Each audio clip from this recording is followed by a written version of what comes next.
नमस्कार। ज्योतिष दीपमाला YouTube channel में आप सभी दर्शकों का हार्दिक अभिनंदन। आज हम बात करेंगे पांच प्रयाग, पंच प्रयाग जिसको कहते हैं। ये सब देवभूमि उत्तराखंड में है। पंच प्रयाग उत्तराखंड, जो गढ़वाल भी कहते हैं, हिमालय भी कहते हैं, अलकनंदा नदी का संगम स्थल है और हिंदू में अत्यधिक पवित्र माने जाते हैं। ये पांच प्रयाग है। पहले विष्णु प्रयाग, फिर है नंद प्रयाग, फिर है कर्ण प्रयाग, फिर है रुद्र प्रयाग और फिर है देव प्रयाग। पौराणिक गाथाओं से ऋषियों की तपस्थली थी।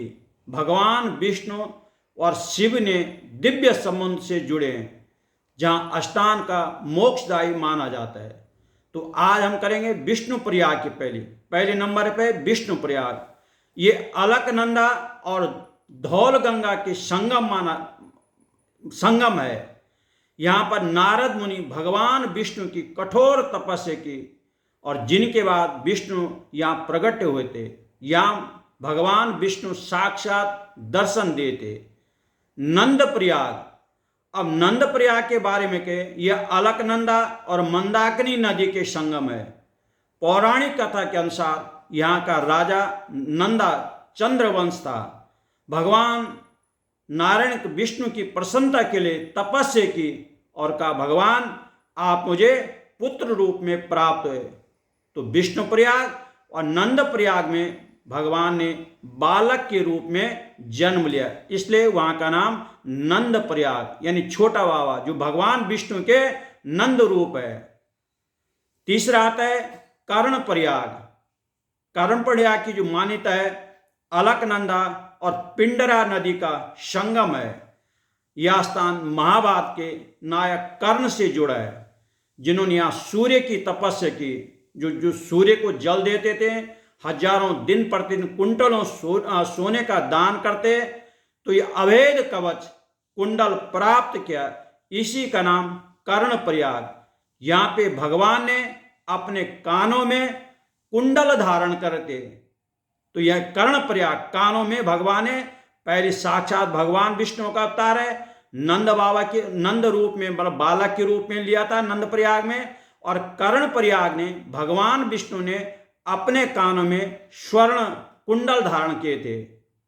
नंबर 4 रुद्र प्रयाग। रुद्र प्रयाग की मान्यता है, ये अलकनंदा और मंदाकिनी नदी का संगम यहाँ माना जाता है। भगवान शिव ने यहाँ रुद्र के रूप में नारद जी को संगीत की शिक्षा दी थी। जो नारायण जो वीणा बजाते हैं, तो रुद्र भगवान ने उसे आशीर्वाद दिया था।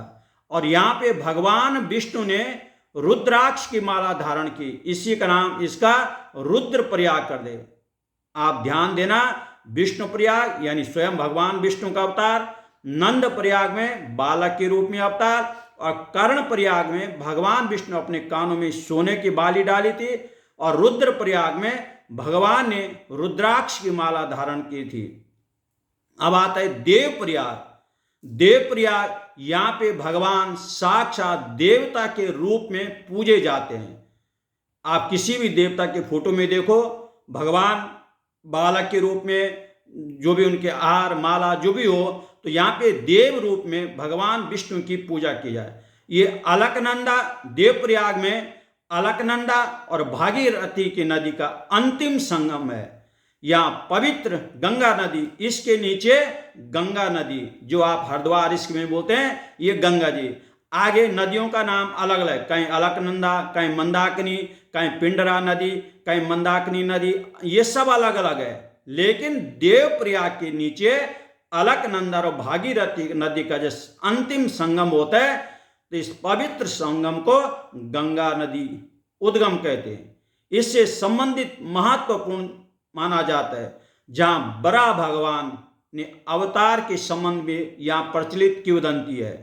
इन प्रयागों में अक्सर स्वर्गारोहण मार्ग भी कहते हैं। यहीं से जब महाभारत का युद्ध हुआ था, तो जब पांडव स्वर्गारोहण किया था, इन्हीं 5 प्रयागों होके से बद्रीनाथ धाम गए। जिसे पांडव मार्ग भी, इसको अगर पूरा पुराना नाम इतिहास में देखो तो इसको पांडव मार्ग भी कहा जाता है, अपनाया था। सभी संगम स्थल उत्तराखंड की समृद्धि धार्मिक विरासत का एक हिस्सा है। और यहां भी उल्लेख मिलता है कहीं कहीं पुराणों में कि जब भगवान राम ने रावण को मारा था तो ब्रह्म हत्या का शाप मिटाने के लिए भगवान राम, लक्ष्मण, सीता सपरिवार देवप्रयाग में पूजा, और यहीं पे दशरथ जी ने भी पूजा की थी। कहीं कहीं ये मिला जाता है। तो जो 5 प्रयाग है, तो इसको पंच प्रयाग, उत्तराखंड के 5 प्रयाग है। इनके दर्शन श्रवण अगर कोई जा नहीं सकता, इनका नाम लेते हैं, ओम विष्णु प्रयाग, ओम नंद प्रयाग, कर्ण प्रयाग, रुद्र प्रयाग और देव प्रयाग। अगर प्रातः काल इनका नाम भी लेता है तो मां मोक्षदायिनी गंगा अंतिम समय में उनको हरिद्वार बुला देती है और उनको मोक्ष प्राप्ति हो जाती है। ये हमारे पंच प्रयाग। मैं अपने सभी दर्शकों को बताना चाहता हूं कि अब बद्रीनाथ 4 धाम की यात्रा होने वाली है। तो उन धामों में जब आप जाएं तो इन जगह में क्या क्या करना चाहिए, ये सब हमारे ज्योतिष दीपमाला मासिक पत्रिका में इन सब का विवरण है। आप अवश्य पढ़ें। धन्यवाद।